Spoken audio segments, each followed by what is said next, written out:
What's up, guys, and welcome back to the Keegan Company podcast, where it is all around the company we keep. This podcast is powered by Famous Nutrition. Shop online at famousnutrition.com and use TRY30 for 30% off to feel famously good today. Enjoy the episode. In this episode, we are talking to Jason Daniels, the founder and CEO of LSKD, Australia's fastest growing activewear brand. This episode is for you if you're an entrepreneur, if you're a creator, or if you are someone looking to chase something that's bigger than yourself, because Jason shares exactly how he did that, navigating through the growing pains of building this business. We dived into how he started LSKD, the challenges and the lessons that he learned in those early days, and he shares exactly how he built the company from a $3 million company to a $150 million company. I promise this one is for anyone who's up and coming and wants to understand what it takes to really scale a business. Before we jump in, if you're a returning listener and if you've enjoyed any of these conversations, can I get you to hit that little subscribe button? Doing this helps us grow the podcast more than you can ever know, and it actually allows us to have really incredible conversations like you're going to hear today. Thank you so much for the support. I really think you're going to enjoy this conversation. Jason Daniels, welcome to the podcast, brother. Thank you. Thanks for having me, bro. How you feeling? We had a beautiful little session this morning. How's the rig feeling? Oh, it's feeling good, especially up against you. You're a beast. I'm hanging on for dear life. Rhino definitely made it a party pump. Yeah. It was full on. It was good. Mate, I rolled in. I was just like, I know you're training for HYROX at the moment. I was like, I wonder if this is going to be more of an HYROX focused workout, or if we're just going to get a gym pump. And then Macca said, nah, let's just do bis and tries and chest. I was like, that's my guy. Yeah, I mean, if all honesty, I haven't run much lately. It was turf games before that, and then turf games that is finished, and then HYROX before that. So yeah, I'm going to do HYROX next year, so I need to get my running into gear. What does the back end of the year look like for you training wise? I'm enjoying going to CrossFit, running, training at HQ, and just being a part of the community. I think I was so lucky I got to do 5 different events this year. Man. So getting to compete in 5 events, with, I suppose, a busy life and kids and, trying to fit it all in was cool. Like 2 turf games, 2 HYROX, and then I paced my wife for her first half marathon to go sub 2. How'd she go? Yeah, she got sub 2 hours. She was a weapon, but she came in injured because she was 11 months postpartum, and I knew she was going to get potentially hurt, but she's got so much heart that she's like, I'm doing it anyway. I don't care. So on the run, she ended up fracturing her hip in the end, and it was like 300 meters to go, and I was kind of trying to just pace her home, and the next minute I looked behind me and the whole crowd at the Gold Coast Marathon on the stretch, and she fell over, completely face planted. Her hip just gave way. Whoa. And I'm like, oh shit.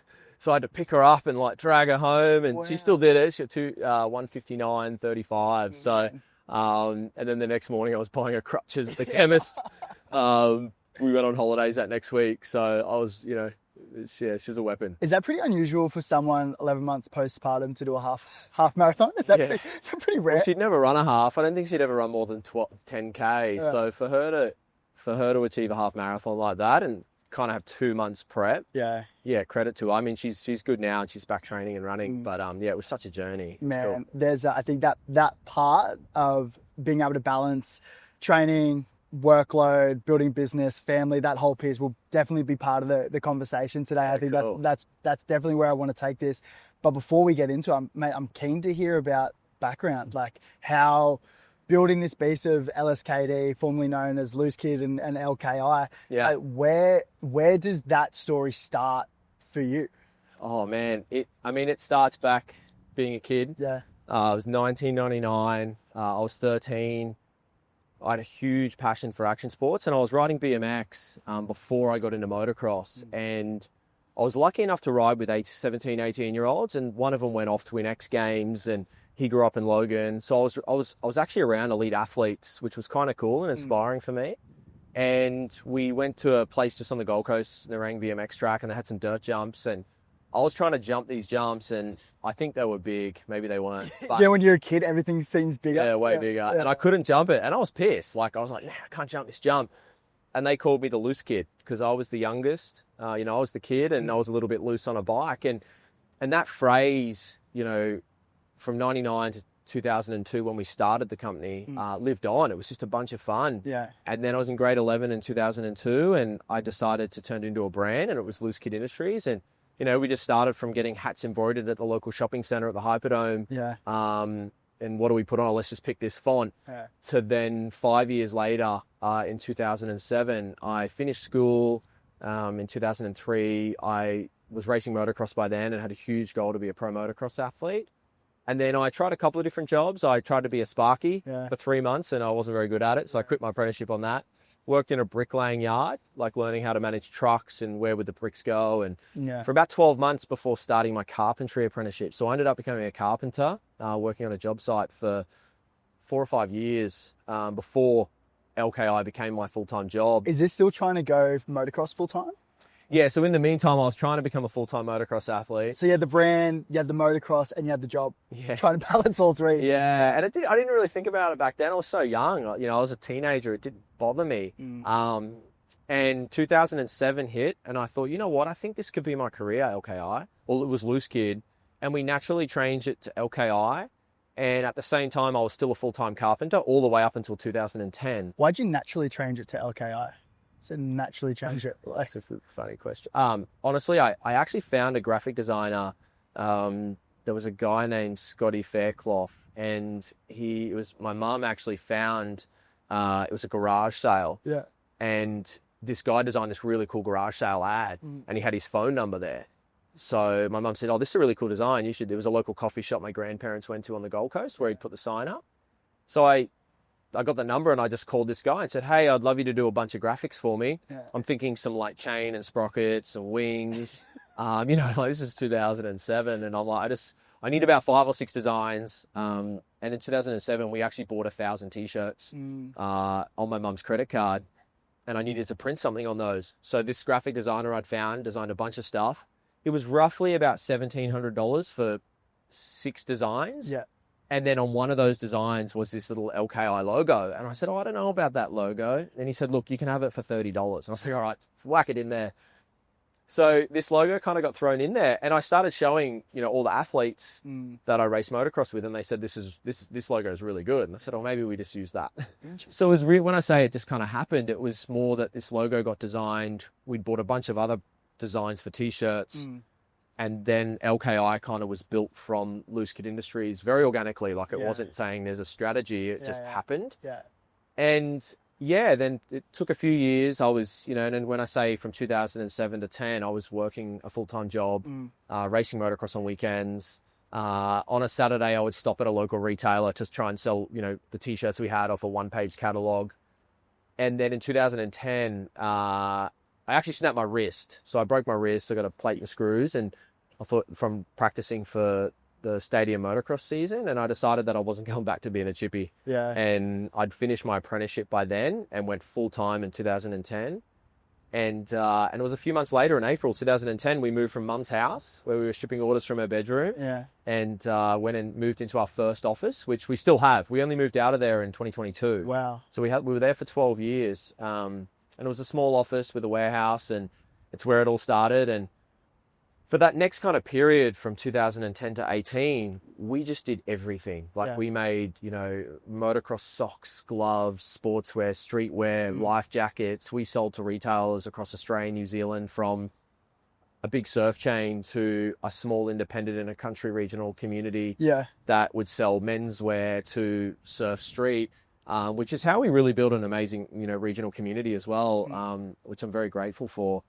And it was just go hard. It was like, I just want this to be a job and nothing else matters. And to be honest, I didn't know what I didn't know. And in 2015, I did a course called Landmark Forum, which is a 3-day self-development course. And that was kind of the start of, I suppose, my personal development journey. And fast forward, I started reading books. Yeah. And the company had actually stopped growing for about 5 years. So, you know, we got stuck on $3 million a year for 5 years. And I didn't know that it wasn't growing. Like, I didn't know what I didn't know. I was like, oh, we'll get better next year. Go harder. Yeah. And it was after when my wife fell pregnant in 2017, and we had our first HYROX in March 2018, that it really hit me that, you know, I've got to figure this out because the business isn't going that well. And I started to learn a little bit more about it and realize I'm doing too many things, and some mentors were telling me, you know, I'm in too many places. And I thought, you know what, like, you know, there was weeks I wasn't paying myself because I was waiting to be paid by retailers. And I was like, you know what, like, I've got to figure this out, or I'm going to have to go back and be a chippy. And if I don't, what am I going to do? And it was kind of that low point in the journey where it actually made me really deeply think about, why am I doing this and what's the purpose behind it? Which made me really think about how much I love being a part of a community. And I actually joined a functional fitness gym in 2017, the first Fit Stop franchise. And I really just fell in love with that training and being a part of something. So from finishing racing motocross in 2010, for the next 7 years, I was just training in a gym, but wasn't really a part of a community. And I just felt a part of it. And from all the books I was reading, I was like, why do we come to work every day? And we were a team of 12 back then, and I got them involved and was asking, why do we do this? And they were thinking I'm a little bit nuts because I would always chop and change everything, It's easier to talk about it now, but it was like 1 week we were doing this and the next week we were doing this. And I was like, you know what, we've got to stay true to something and not get distracted, because I would always just look at the shiny lights and think we had to do that. Yeah. Which then is how we found our mission today of inspiring our community to be 1% better and really, finding the functional fitness community and trying to develop the best fabric in the world. And from my travels to China and places, my first trip was in 2011 when I was in my early 20s, and just learning relationships and all these skills I built from spending time with athletes and traveling with athletes. And when I say athletes, I mean from the point of, I'll be at an MX National and I'll be running around putting towels on their shoulders and making sure they had stickers on their helmets. And did they need anything? I'll make you a sandwich if you need one, what do you need to make sure that you can race that day if you needed some help? And I just got to almost, learn from being involved and having fun. And, none of that, it was just all such a great experience for me to learn to build a brand. At what time did you have to switch between, I want to do motocross full time to jumping into LSKD? Was there a conscious decision that you had to make, or was it just a natural progression? Yeah, it's a good question. I mean, in 2007, while I was racing, the obsession was motocross. It was, I was lucky enough to have a lot of sponsors. And by 2009, end of 2009, early 2010, I kind of started to realize, I'm like, I'm not going to make it as a full-time. How old are you then? I was 23. Gotcha. So I was still quite young. But I was like, you know what? And I had a lot of friends that actually had made it as professional athletes and, traveled the world racing motocross. And I started to realize that it was an interesting one for me, because when I look back on that journey, I used to put so much pressure on myself. And when I say that, anyone that's done an event, their first, anything from a 5K race to a half marathon to any event, you train really well, and then you come on the day and the nerves kick in. It's like, being an elite athlete, the nerves kick in, and sometimes you can mess it up because you let your nerves get the better of you, or the pressure you put on yourself. Yeah.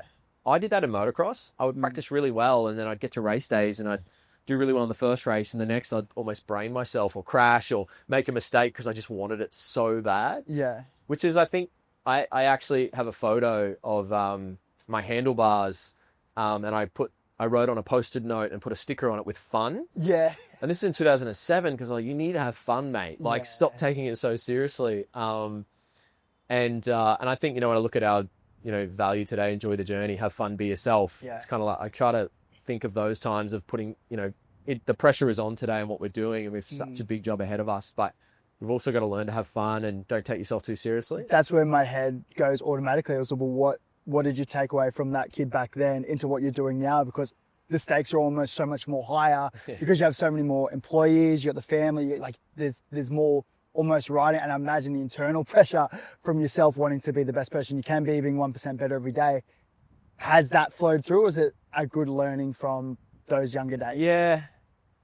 I mean, I look back on my history, on my journey, and I'm not only so grateful for it, I think it was so many life lessons that I got to experience within that. I mean, I look at it I think if the brand had we're still got a long way to go. It's still very early days, but I look at the brand today and go, if we had grown at where we've grown to today back in those, 2010, 11, 12, I wouldn't have been able to handle it. It's like everything happens for a reason, hey? Yeah, I just wouldn't have known. I would have thought I had to be someone I'm not. I would have had to, I came off working on a job site in 2010 into an office environment. I had no idea what I didn't know. Is that why you put the gym in upstairs? So you can train whenever you need to? Well, it's for our team to train and community. But yeah, I mean, it was, I didn't even know what a job description was. I had to learn, there was so much for me to learn. Yeah. then I had to make so many mistakes, and we still make mistakes today, but it was a journey. What were the other lessons that you learned? I think one of the big lessons I learned, and I'm not perfect, was, in those early days, I thought I had to know everything. I thought I had to be that person that had to know exactly what was going on. And I made quite a few mistakes, where one of them was a big ecom mistake in 2015, where I tried to take someone on to run the website, and this person, I thought would do an amazing job, but hadn't had the skill sets they needed. Yeah. And the team had told me, a couple of teammates said, I don't think this person's going to be able to do it. I said, no, they'll be fine. Yeah. And I should have listened to them, because they'd done more research than me, and it failed, and it cost us a lot of money. And back in 2015, it cost us hundreds of thousands of dollars, and the website kind of, stops. We weren't, I think it was doing maybe $30,000 months back then, and it more than halved, because no one could check out. And that led us to go into Shopify. Yeah. We were on Magento then, but yeah, it was like, wow, okay. And I actually said to that teammate, hey, I'm sorry.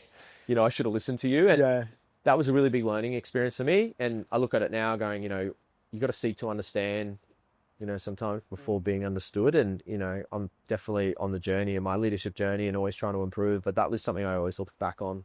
Man, I love that. Listening to a lot of the podcasts that you've been on in the lead up to this podcast, I think the general theme that I guess is there's certain humbleness about being on the journey, and understanding that we don't need to have it right away. We did a podcast with Ollie Marchon in the UK earlier this year. And the legend. Mate, it's so cool to see how he's gone from socials online to building Marchon, the physical gyms, the online training platform, the protein, and now apparel, and doing more in that space. Yeah, man, we're only 10 years old. And I'm like, what do you mean only 10 years old? I would have thought that being 10 years is that you're established, you're in it. And he's just like, nah, man, we're just getting started. And I get the same kind of vibe from you. Yeah. Well, you've been in the game since 2002, but you're like, no, we've got so much more to go. Yeah, I mean, I feel like my career's just starting. Yeah. Which is quite exciting. It's early days for me. I mean, I think in the last 6 years, I've learned more in the previous 20 plus years. Yeah. And even this year, I've learned so much. I think that's the exciting part. You've got, I heard a quote the other day, that, problems are always going to be there, and that's a way to learn and grow and find gaps and learn. And I really that really resonated with me. When you do make mistakes, how do you use problems as a way to learn and solve and improve? And yeah, I mean, I think I'm still young. I've still got a long way to go. And for me, it's like, if we're going to build a global brand from Logan and create careers around the world, I'm like, what do we need to learn in the markets we're entering, from the community, from even in our backyard as opening stores, going from, I suppose, a wholesale brand selling to retailers. We were developing product 13 months out. We got to learn. Anyone that's been in wholesale, the indent buys, and I got to learn so much, to then moving into e-commerce, to then shutting wholesale down, to then moving to e-com, to then into retail. Yeah. I've been lucky to kind of go across all of them over the years, and then obsessing over how to understand that and learn from amazing people as well. There's so many awesome, mentors out there, or people that have done it, that you can learn from. Man, reframing mistakes to be learnings, huge. I think that's I see so many people get stuck in making mistakes, especially in the professional environment, motocross, NRL, any professional sport, where you can see guys and girls being super hard on themselves, where they drop a ball in the game and they're even we did podcast with Nathan Cleary, and he would have this thing of fear of other people's opinions. So if he were to drop a ball mid-game, he'd be in the middle of the game thinking, fuck, why did I do that? What are the other people going to be thinking about me? What are they going to be writing online? And this is mid-game, and he's best NRL player in obviously the world. But he's how am I supposed to be the best player if I'm thinking about that? And the way he went on this whole journey of figuring it out, and he fleshed it out. But that idea of not being stuck on a mistake, but understanding that it's just a learning, that perception shift, it kind of just takes all the stress off. Do you subscribe to that at all? 100%. Yeah. I think, what Nathan says, we all go through. Yeah. We're human, and I've gone through that journey and still go through it, right? We're not perfect, but it's how do you use those moments where you do make a mistake, or, you do drop the ball, you reflect on it as well, and you might go, man, idiot. What was I thinking? Yeah. But then you go, hang on, like, I'm just going to get better from this. And how do I take the team on that journey? Or how do I share those mistakes? Or how do I share those learnings? Or, you know, and how do we learn together? So no, I relate to that a lot, you know, and, you know, and I do, I look back on it going, it was some really tough times in 2018 and 19 and thinking about how we were going to, you know, have a job and grow this and, you know, and they were almost the times when you're thinking deeply about why it's not going where you wanted it to go, that helps you to get better as much as it is a shitty time and shitty things. And, you know, I definitely agree. I think it's great. What's been the biggest challenge in that time where you were stuck on 3 million a year to now doing 150 million a year? What was the biggest challenge throughout that time, do you think? In the last 6 years? Yeah. Oh, that's a great question.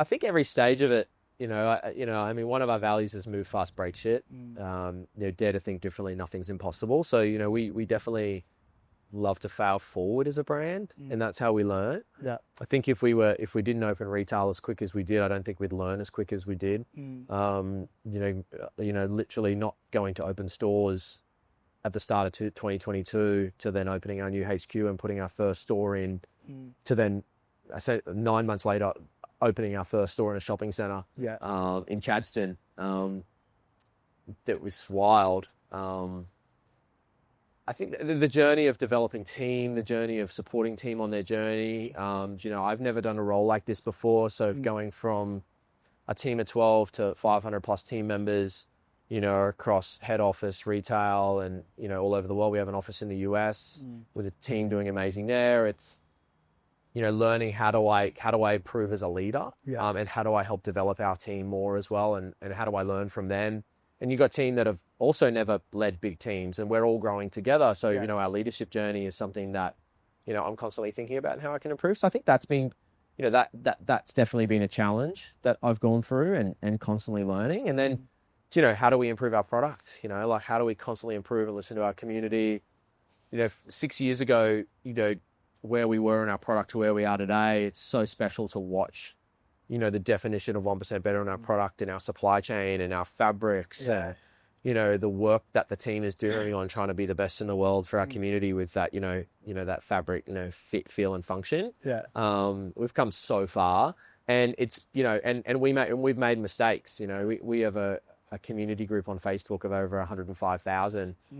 And they're so awesome, and you learn so much from them, you know, and then when it's not right, you learn more sometimes to when it is, because that's how you improve. There's so many. I mean, I you know, sometimes on the spot I forget some of them, but there's been so many challenges, and I've still made that many mistakes along it too.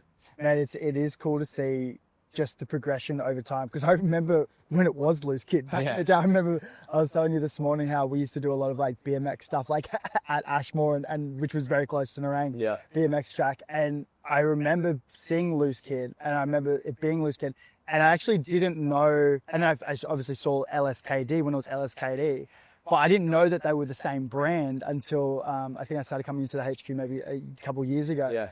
And then I saw them all hung up on the wall, and I was like, oh, Loose Kid. And they're like, yeah, that's the background of it. And so it is cool to see just the progression of the brand almost kind of simulate to like you and your lifestyle and what you're interested in, because you said you joined FitStop, you started getting interested in functional fitness, and now you're in the space where, you know, you've got some of the best performance apparel, you know, in Australia, if not the world. So it's cool to see that it's kind of almost matched your lifestyle. Has that been intentional, or is that just the way the community and world's going? I think a bit of both. Yeah, it's a good question. I think a bit of both. I mean, I was definitely on that journey. You know, I just turned 31. You know, functional fitness had really started to grow. It wasn't really even a term then, I suppose. And I joined it, but I did notice a lot of athletes were starting to go there. You know, I grew up with Peter Hull, the founder of FitStop. We raced motocross together. So his journey in motocross, and watching him training athletes that were doing this different functional movements. Then I started doing it and seeing the benefits from it. And then from there went off and did, you know, half marathon tries, you know, different events.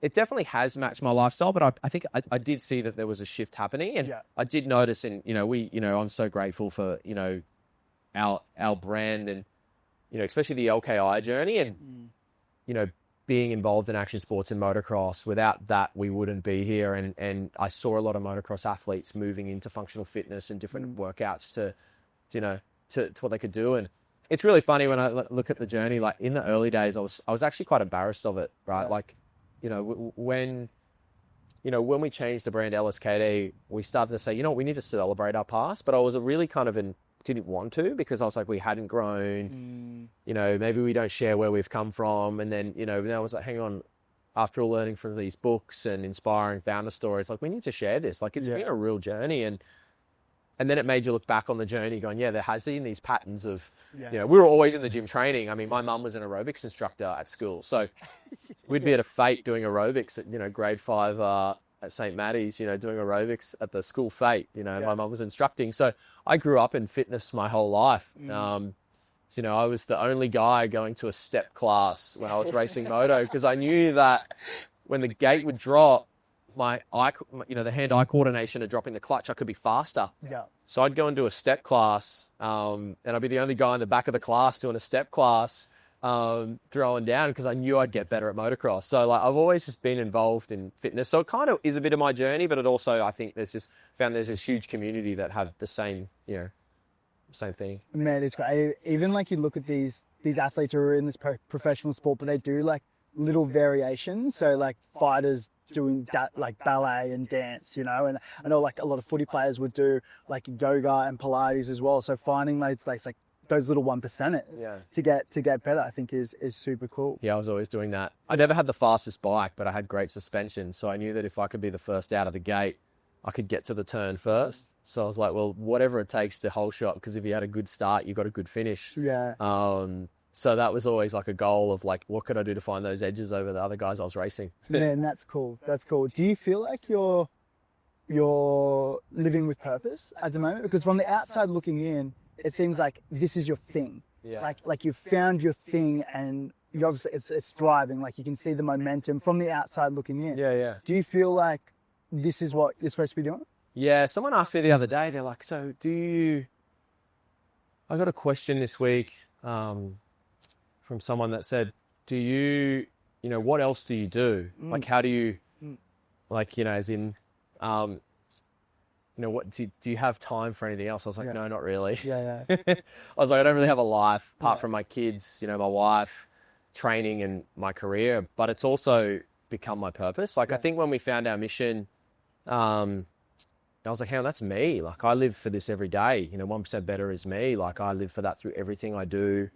You know, from when I get up in the morning to when I get to the office to when I get home, it is like, and it's not just about product, it's about everything in life, and I'm constantly trying to learn. So yeah, like for me, it doesn't feel like work. Like, don't get me wrong, this is hard. Like the journey is tough because you're constantly trying to improve, and you know, what we're trying to do, it doesn't happen very often. Like I've seen it with LKI. So to be in this position with LSKD of where we're going as a team and a brand is quite special, because it is very rare for brands to grow like this, and you've really got to cherish it.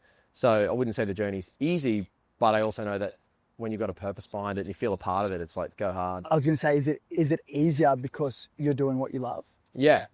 I think Angela Duckworth, I think she talks about it in Grit. Have you read Grit? It's kind of like the mixture of like passion and perseverance, right? Read it. Yeah, mate, it's awesome.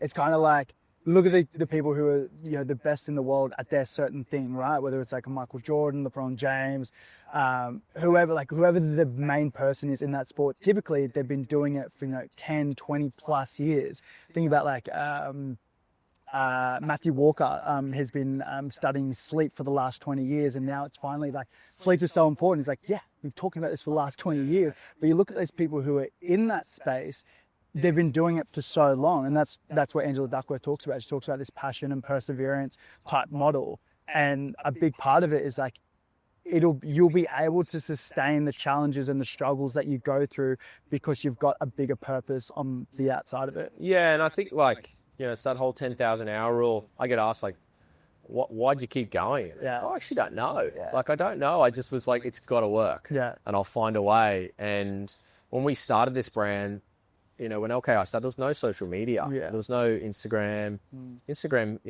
and TikTok and all these channels of socials that can build brands a lot quicker. There was none of that. It was very grassroots. It was magazines. It was showing up at retailers. But yeah, I don't, that drive where it came from, but it was that constant pursuit of wanting to learn and be better and not failing. I think the not failing thing plays a big part in like, it has to work. Yeah. But I agree. I mean, there's just so much to learn, and the more you learn, the more you get better. And anyone that knows me, especially in the office, like I'm pretty relentless. I do like to galvanize and keep pushing. Sometimes I can be annoying. Because I just love being a part of it, and I love learning, and something, and we got a new idea, I'm all in, and it's like, it's fun, and you learn to enjoy those times when when there is things not going right or going well, and you've got to enjoy that process, enjoy that journey. But it's definitely, I mean, I live for it. I plan where I'm training. Like I literally plan my week of training and what I'm doing for workouts. Yeah. Sometimes before I even look at my meetings. So I'm like, okay, like Monday I'm training, Tuesday I'm training, Wednesday, Thursday I'm having off, Friday I'm training, Saturday I want to do this. I'm trying to plan I can't train, my wife's can train, or she's got something on. Okay, well, can I do something later? And I'm like, all right, how does my week look with, my career, with LSKD, and then, what do we do on weekends with the kids? So I'll spend as much time with them. So like fitness is also the obsession. So because I think it just, it's good for health and mental health as well. Man, it's the best. How do you like talking about tying in your balance with like your family and your partner training as well, and being around for the kids, for their sport? I think like the biggest question is like, how do you balance it? Like from a practical point of view, because obviously you've got this big, beautiful baby of LSKD, but then you've got your real babies, your 3 kids, and then your partner. What does that look like practically? Like, how do you manage it? Is it conversations with your partner? What does it look like? I mean, my wife's amazing, Ali. Like, the support, and she joined LSKD in 2019 and was running payroll. Yeah. She's on maternity leave at the moment, but it's a job in itself, right? Like, I always like to think like at home, we've got our team and our family and what we're doing, and how do we manage our home life? Yeah. And it's kind of all synced into one. I wouldn't say it's perfect. I'm on the journey. Yeah. I just have to pick and choose, like it's even when there's a store opening, I would love to be there for 2 days, but sometimes I can only be there for 24 hours because I know I've got to be back for something. Yeah. That's just as important. Or, if there's something happening, I know I can't go to that, you just have to pick and choose, and you've got to be really strict. And, but I do think the team appreciate that because they know that family's important as well. And, but it's a balance, and it's it takes teamwork, and we got to be a team. We're a team at home, and what we're working through, and I'm so lucky for my wife and the work that she does as well to help manage that as well, to the focus that we have at LSKD and what we're doing too as a team. So it's definitely a journey. And the big thing is spending time with the kids. Yeah. I think like when sometimes when I pull up, it might be, especially now it's coming into summer, it's dark, it's daylight later, and I pull up at like 5:30, try not to be home at 6, try to get home by 5:30. Yeah. It's challenging sometimes. But you pull up and the kids are playing soccer, and I don't even get a chance to pull my bag out. Like I'm straight on the field, in the backyard, and we're on, and he's like, and I'm like, oh, let me change my shoes. You're not changing your shoes, Dad. I'm like, all righto. We're straight into it, and you're sweating, running around playing soccer, and it's like, but they're like the best time. So you're like, for me, it's almost like, it's awesome. What changed from Jason before having kids to having kids now? Anything changed since you became a dad? Massive. I think kids, I was so grateful. Like having kids changed everything in a really positive way. I think gave me purpose. And when I say that, when my wife fell pregnant with our first, I was like, wow, okay, like we're in the real world now, when it was just us, my wife, Ali, she worked for the government for the local council. So she had a really secure job. And so she, I was really lucky for that, especially when mine was a bit insecure with LKI. And when she fell pregnant, I was like, okay, like we're in the real world now. I have to make this work. We got to put our, we wasn't even thinking about 2 or 3. It was like, we got to put our son through school. Like we got to do all those things. So for me, it really, it really woke me up. Like it wasn't that I wasn't not thinking it, but I think when you have kids, it gives you purpose. You feel a part of, it's, every decision goes back to, well, how do I make it work around that and family life? So yeah, like it's awesome. But it sounds like you were still going for it like at 100 miles an hour before having kids as well. But then you say like, all right, well, now we've actually really got, is it just, you don't think that there's another ceiling until you get that ceiling? I probably went even harder. But I just managed it. I don't know. I mean, I was like, I think, well, kids gave me that purpose to go, this has to work. Or I have to figure something out because I've got to put food on the table. It's not just Ali and I.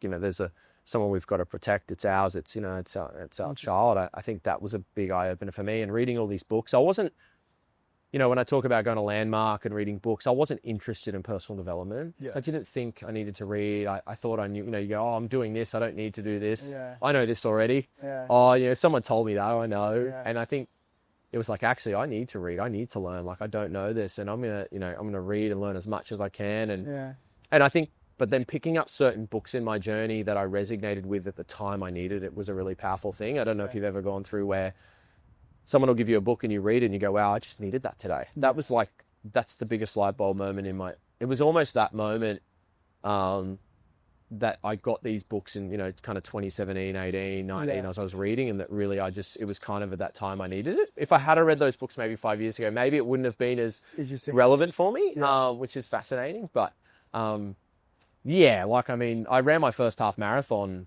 when Hendrix was 1.5 maybe. Yeah. So it almost inspired me to do events. I was like, oh, I'm gonna actually do these events and, it'll inspire my kids. So I hadn't really done events since I finished racing moto in 2010. And then, I did a Fit Stop Power Players in 2018 and kind of got the bug of doing like community events and then did a triathlon and then did my first half marathon at GC and ran pretty good. And I was like, oh, this is fun. Like maybe I'll do some more of it.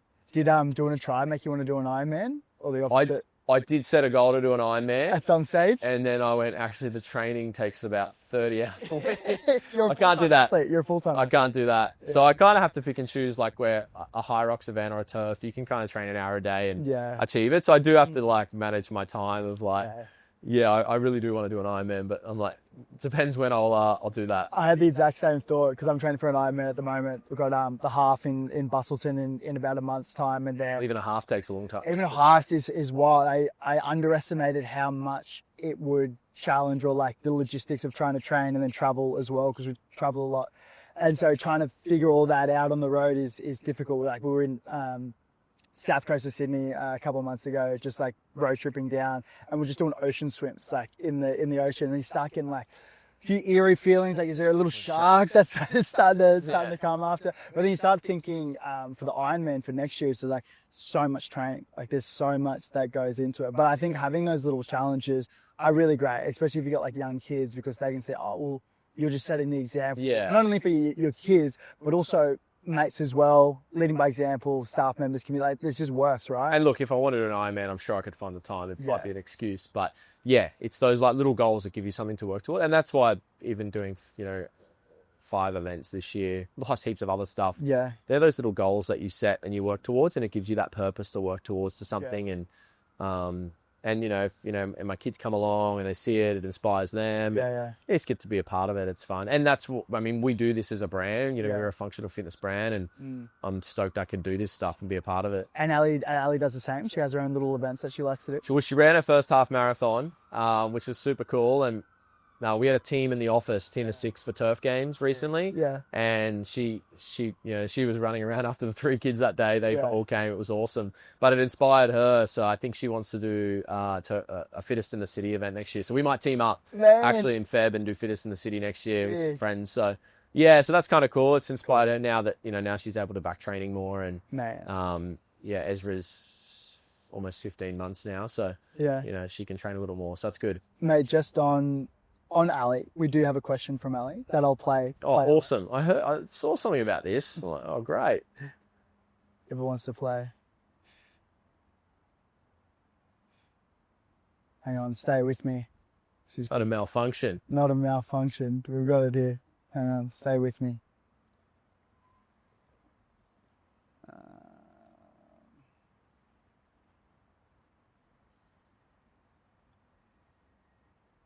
No pressure.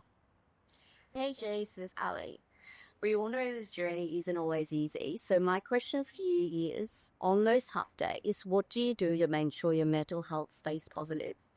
Is there anything that helps boost your mood coming home after a tough day? Good question. Wow. Very Good pressure. question, Ali. Can everyone hear that? We'll play it. All right. We'll put the voice memo question actually Cool. Okay. in the episode. Is there anything that can boost my mood after a tough day? Oh, I mean, I normally, yeah, that's an interesting one. I think like, it depends on the day. But I listened to this podcast where it said that, you know, when you have kids, you either come home. So if you come home with a bad attitude, you're better off not coming home at all. So something that I really resonated with growing up is like, when I had kids, I was like, actually, if I've had a bad day, like, you know, not everyone has good days, that make sure you come home with a positive attitude, because the kids don't remember you coming home. Like, you know, don't come home at all if you've got a bad attitude, because they won't remember that. But if you come home with a good attitude. So I always try to make sure that, you know, if I've had a tough day or something's going on, or I'm on the learning journey, that sometimes I put music on. I mean, I do like house music, so, you know, growing up going to music festivals, so I do like music, yeah, especially when we changed the music this morning, it was more of a vibe. So, you know, I'll either listen to a podcast, or even I'll put music on, or I'll, you know, I'll call someone and have a conversation. But yeah, I mean, it's I think sometimes coming home to the kids, it lights you up, because, you know, my kids are young, so they're running up and giving you a hug, like coming home last night, because Ezra is now starting to walk. He's getting this little personality, you know, it's super special, where, you know, not only does, you know, my Hendrix and Freya's running out, but here's this little 1-year-old like sprinting, and you're like, oh, this is rad, you know, and he's like running, you know, and then he stops and he doesn't know whether to give you a cuddle or not. He's like, is this normal? So I think that's also something that's really special. Like, that almost snaps you out of it, and you go, hang on a minute, like, let's go play soccer, or, you know, last night I was getting galvanized to play soccer in the dark, and I was like, I don't think we can, mate, we're gonna have dinner. No, we're playing soccer. I'm like, we can't. So, you know, then you feel a bit guilty as a parent. You're like, maybe we should have, you know, those little 1%ers. But yeah, I think that is something that, you know, when you get home and they're there, that snaps you out of it if you have had a bad day or something hasn't gone well. But, you know, driving home, I think, you know, sometimes I'll just take deep breaths and be like, all right, like, you know, in through the nose, out through the mouth, like deep breaths, like, just remember, like, this is a journey you're on. And, you know, the tough days actually make you better and learn. And how do you come out of that, or how do you learn, or did you make mistakes today? And, you know, how do you go have a conversation with a teammate? So yeah, but definitely coming home when you see the kids and they're frothing, you're like, all right, that's cool, let's go. It sounds like, especially when you're tired, you're like, all right, snap out of it. Yeah. It sounds like it's just an awareness piece though, because I imagine if you weren't aware of it, then you just come home and you'll just have that emotional state that you're in. We did a podcast with Tim Zhu recently after his just before his last Fundora fight, and he does this thing where he like has a shower like in the training shed. So regardless of his training day, if it was shared, if it was bad, even if it was good, he would like wash the day off in the shower, and then he would go home. It was really beautiful. And then I mentioned this to a friend who is a research psychologist at the university that I go to, and she's like, I forgot what it's called. It's called like showering down or washing down. She's like, there's actually a heap of literature to back what Tim is staying up, and she was talking about it in front of her class. I have to shower at the office before I go home. Yeah. Well, maybe there was this one kid. Everyone will be lining up at the office for a quick shower. Yeah, there was this one kid in the class that she was lecturing, and predominantly females in the class, and he was one of the only guys there. And she was talking about something similar, and then he'd like kind of just laughed about it. He's like, "Why would I do that? Like, there's no reason I would do that." And then she's like, well, actually, Tim Zhu does this, who is like one of the world's best featherweight boxers in the world. So it's just like, it was kind of cool to break down that little scenarios and things. But that's really cool. I heard that little. I like that. Yeah, and it's that routine, isn't it? I mean, I'm really routine driven. Like, I'm quite consistent in everything I do. Like, you know, especially my morning routine. It's like everything I do in the morning is like, almost have my own little structure. And if I get distracted or go off track, I almost have to like, you know, we can all look at our phones, and I'm like, might be looking at Slack or find something, you know, online, and then I'm hang on, get back on track. Like, put a book on. Like, this is your time. Is your morning routine the same every morning? Yeah. Yeah. Yeah. If I'm not traveling, it's ice bath. I put a book on before or a podcast. Yeah. Some days music, but mainly a book or a podcast. And then I jump in the ice bath and then make a coffee and then I stretch. Yeah. I normally use my time stretching that I can, listen to a book and then I'll prep prep my lunch for the day and at the same time. So I've still got a book on. Yeah. And I normally get about between 25 and 45 minutes, depending on what's going on in the morning, to listen to something. Yeah. I normally try to go at least 2 speed on a book so you can get through it quicker. Sure. And you just go back if you miss some. And then I'll either work if I've got more time or I'll go training. Yeah. I'll go to the gym. What happens if you can't get something in? Does it throw you for the day or is it? No, not really. Yeah. No. I always like to train. Like I love training. Like forcing myself to have a rest day is really hard. More the fact of just moving, when you wake up in the morning and you get to move, it's awesome. And I think it's so good. Just sweating and the clarity you get. That's probably the hardest thing, is making sure I do rest. Yeah. But it's also good with rest. So it's putting yourself in that mindset that rest is good. And, what am I doing to make sure that I'm set up for the day? Yeah. But not normally it throws me, because it depends if I'm traveling or what I've got on. But I have found that, like, if I'm away for a week, we're on a holiday or I'm away for a week and I don't get to do an ice bath, I struggle with that. Really? I more struggle because I do train a lot. So it's like good for recovery. Yeah. So I love that. Like, that's the one thing, if I have a cold shower, but it's sometimes not the same as 5 degrees. Yeah.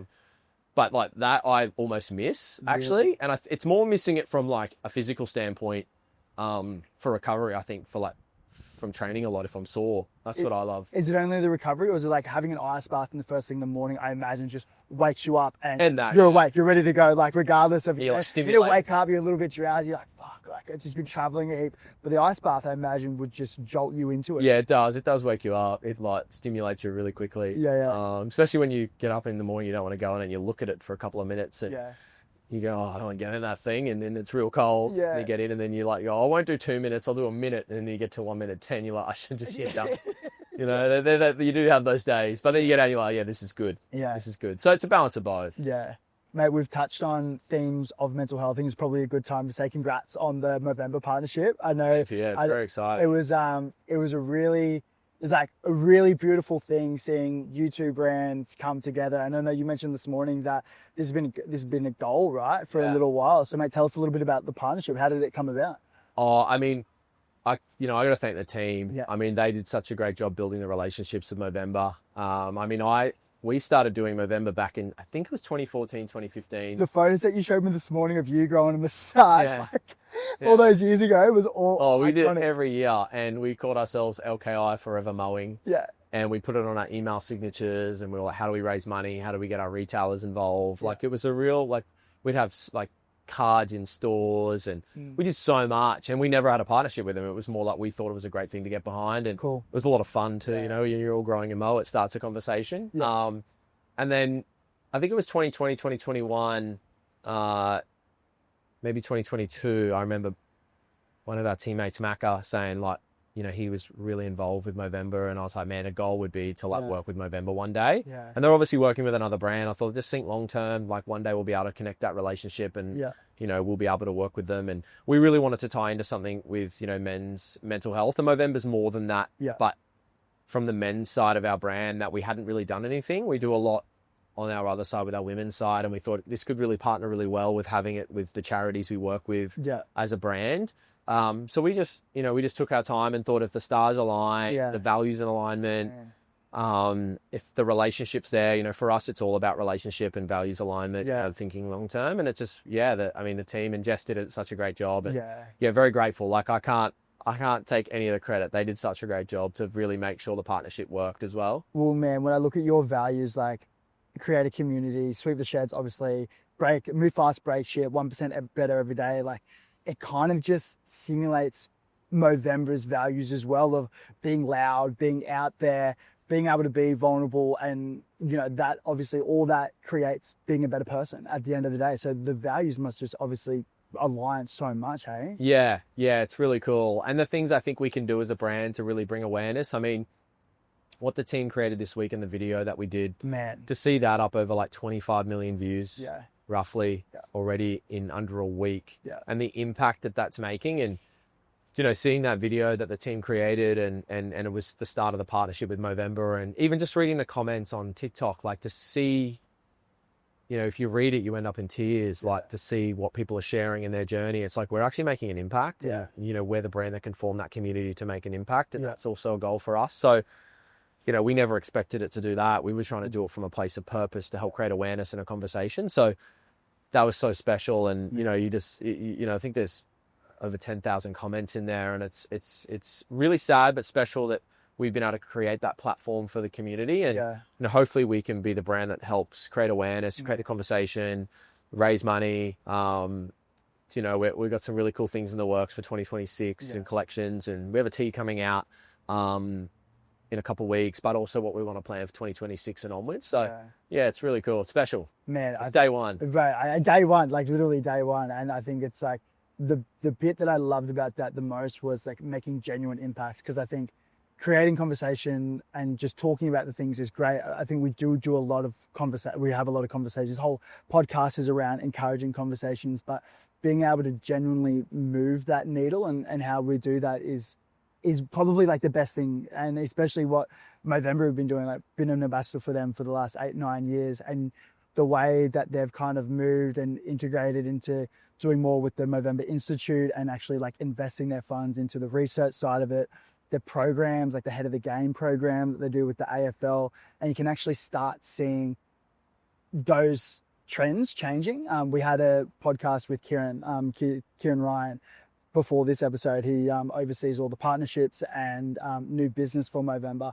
Legend, like ultra marathon runner. He's just like very vibrant guy. Exactly. And we were talking about moving the needle and like making genuine change. And he was talking about the Head of the Game program. And he said there was this, it's kind of like they do like workshops for not only kids, but coaches, parents, people who are all around, like all the touch points of the younger generation coming through in the AFL space. And they were doing this one workshop to this group of kids. And they said, look, put your hand up if you think that if there is someone in your life that you can lean on, that you can have these types of vulnerable and tough conversations with. And like some people put their hand up, but a lot of people didn't put their hand up. Yeah, wow. And there was this one kid that got up and like kind of grabbed the mic and was just like, everyone who didn't put their hand up, I'm now your guy. Yeah, wow. And I got goosebumps now because Kieran was like tearing up as he was saying, because it hit him really hard. He's just like, every one of those kids that didn't have a hand, they now knew that they had someone that they could talk to. And I think that was just like, it's so special. So special. And it's so cool to see that younger generation, where I think probably our generation, like, probably weren't really used to having these types of, I don't know what the BMX space or motocross scene was like, but NRL, we didn't have that type of space. No, it was all about being a pro athlete. Right. But I suppose that gave you purpose, but there wasn't that platform. Yeah. It gave you purpose to want to be an athlete, and you're training around athletes and motivation and drive. And I chose training as opposed to like, drinking at a young age and those things, which probably I'm very grateful for because I was obsessed with that, but there wasn't that side of it. No. Yeah. And now you have, this incredible brand with LSKD, and you have these amazing athletes who are now involved with LSKD, who are also beautiful advocates for this space. We did a podcast with Brie Masters a little while ago, and she's a legend. A legend. Open up about what she's went through. Geordie Carr, who I was at Bronx with back in the day, seeing his progression from playing in the NRL and that really tough transitional piece of when he had to leave the game unexpectedly and the financial struggles that came with that. And I remember the clip you guys did a couple years ago. Yeah. I know you guys Don't wait. And mate, like I remember I was in Coogee in Sydney in the middle of the street watching it on my phone, like crying, because I know Geordie pretty well, but I had no idea of the struggles that he was going through. And mate, off the back of the podcast we did with Geordie, because we fleshed out a lot of those things that you guys touched on, mate, the response was incredible. So many people of like a Islander or like Kiwi descent, or even just everyday crew who knew him, they're like, fuck, going through similar things, didn't know how to express it. Thank you so much for talking about it. So cool. That's why I fucking love that you guys do that stuff, because it is super powerful and it is moving the needle. Yeah. And Bree, like Jordan. Jordan was a part of filming the recent video with the team, and it was super special. we can make an impact. And I think as a brand, we always go back to that. Yeah. In every decision we make, it's like, how do we use our mission and values for good, and how do we inspire through that? Yeah. And then our product comes into that as well, and how we storytell our product and fabric and fit and function. But I think that side of, 1% better every day is so powerful of how we can be the brand that inspires other community members. And you see it, like, when you read a comment, I think it dawned on me in 2019, a community member I remember sent an email saying they'd lost a lot of weight because of LSKD. And that was when it really hit me, going, wow, like, we're making an impact here. Like, someone has said that, they've been on this fitness journey, they've lost lots of weight. I was like, this is so special. Like, this is something bigger than ourselves if we can keep doing this. And we can build the brand one community member at a time. What could we achieve globally as a team and make an impact? So that's something we talk about a lot. And as a brand, that's the ultimate goal, is how do we stay true to that for the next 50 years? And I imagine that in the community, there are so many initiatives, so many people doing these challenges, so many people who are doing really incredible things. How do you go from a business point of view, how do you know which ones to invest in and be a part of? Because volume wise, there's just probably so many. How do you choose? As in for sponsoring? Yeah, sponsoring, being a part of, showing up. I know we've got More Than a Run coming up on the 29th of November here on the Queen's Wharf. Why? How did that? I mean, we have a great team. Yeah, how does that work? Lots of conversations, lots of work. I mean, it's easy to talk about it on a podcast, but the work that goes on behind the scenes that the team do is phenomenal. And the discernment and making sure there's values alignment and the conversations that happen around the world now. I couldn't do it without the team. But also making sure we make decisions off our mission and values when we do, sign athletes. Partner with other businesses, collaborations, things like we're doing with More Than a Run. That plays a big part in making those decisions. Yes, there's budgets and there's all that stuff that plays a part, and what we're doing within our train, within the functional fitness community, and what we're trying to do with our train, and what we're doing with LSKD running. And, we have big goals long term, but you've obviously just got to slowly keep building it. The work that the team does finding those partnerships, or the partnerships that have come have sometimes started from a conversation 5 years ago. Wow. So, when it's not that these things have happened. Sometimes it looks like these things have happened overnight, but it could have been a conversation 5 years ago, a relationship 10 years ago. And all of a sudden, the stars have aligned, and it's like, actually, now's the time to be working together. So things take time, and you can't rush it. And, you've constantly you constantly got to be working at it. But there's so much that goes on with the amount of partnerships and things that we're doing as a brand, around the world. It's, Are you gonna without them, I couldn't keep up. Are you gonna run More Than a Run? I will run. I don't know if I'll run 30. 30's long. But I haven't run 30 for a while. What's that? You've got the 10. Yeah, I'll run the 10 for sure. Yeah. I'm going to do 26 for 26 on the first. So 26 kilometers to celebrate 2026. I'll definitely do that. It's a Burley Hill. It'll start there. But we're having meetups around the world for this event. So, oh, really?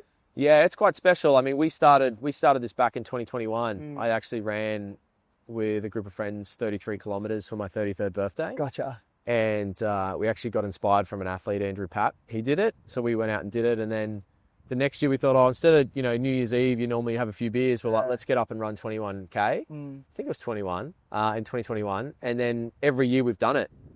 And this year we tried to make it a real thing and a moment for the community with 25 for 25 and 26 for 26. And we have a goal to 2042 to a marathon. Yes. So every year we're going to keep building this and try and, inspire the community and give them training programs and, how we can get them into running. And what we found, it's actually been quite inspiring, because we've had athletes go, you know what, I can't run, but I'm going to get on the assault bike today. Like Logan Martin, I think he did something crazy like 2,500 calories or something like that on the assault bike. No. Is that the guy who just went 24 hours? No, he's one of our pro BMX athletes that won the Olympics in 2020 for BMX freestyle. But different athletes in different community took it on their own journey, because well, I can't run, but I'm going to do something that aligns to that, which to us is a part of our mission, or we've inspired them. They might not be able to run, but they can do something else. So it's quite cool.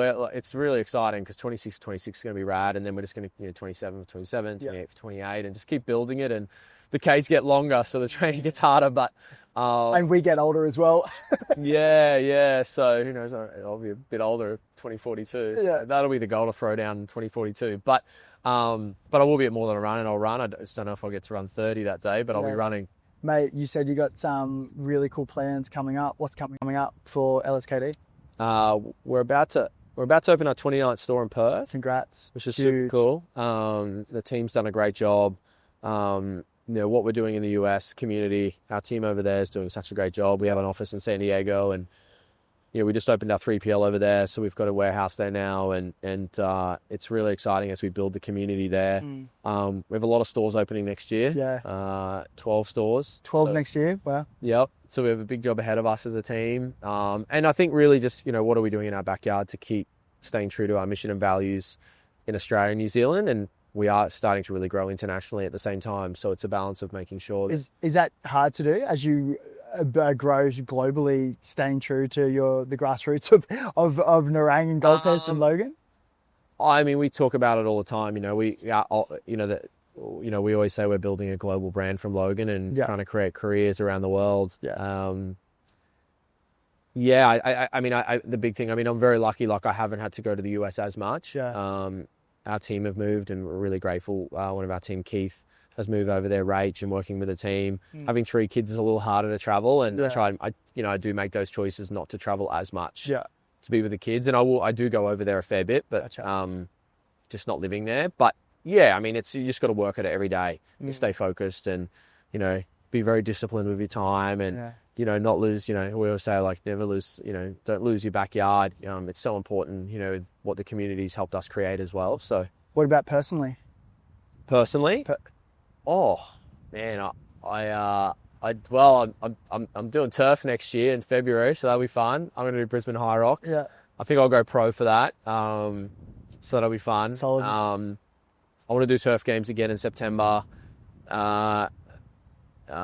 Our head of content, Kirby's roping me in to do Noosa half marathon and try and go sub 80 minutes. So solid, man. That might be a goal in there too. So I've got to figure that one out. I think it's in May. So I'm kind of working out at the moment how I can slot it all in around travel and store openings and the family. So I'd like to do 4 or 5 events next year and kind of break it between running and functional fitness. I'm really enjoying both. And if I get to train with a good crew, that's the fun part. I think that's what it's all about. Have you got a world major in you next year? Is there a little major coming up? Or what, for HYROX? Yeah, no, for the world major marathons. Oh, have I? I didn't enter actually. I didn't enter. I haven't. I mean, when I did run, I was lucky. I did run sub 3 hours in 2023. Where was that? Gold Coast. Solid. So I did a marathon in 2021, 2022, and just slowly got better. It was 3:28, and then I did 3:07, and then went 2:59. That's 08, and after I ran sub 3 hours, I was okay.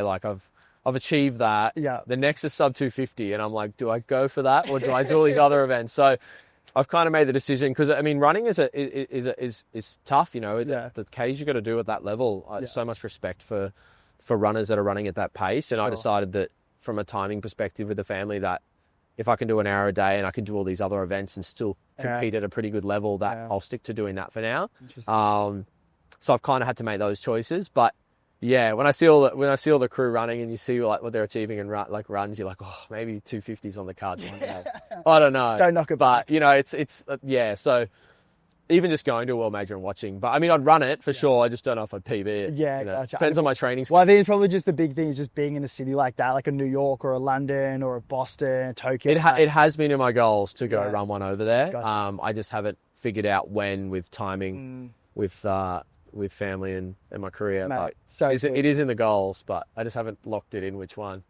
And then you got to qualify. So or you go charity entry. November, you might have a little. No excuse. I was talking to Kiz beforehand, who does the partnerships and a lot of the charity entries for the world majors, who's actually unlocked a lot of the majors for us for next year. And I was like, "Are you gonna run one?" It's just like, "Nah."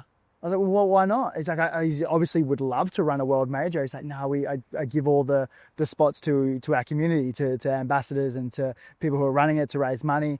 And I was just like, God, does that burn? He's like, it burns a little bit. I actually end up getting my Sydney entry through Powerade or another sponsor. Yeah, We go through Movember. I was like, man, that's cool. Awesome. It is cool. Yeah, I mean, it's so cool that Sydney or Australia has a world major now too.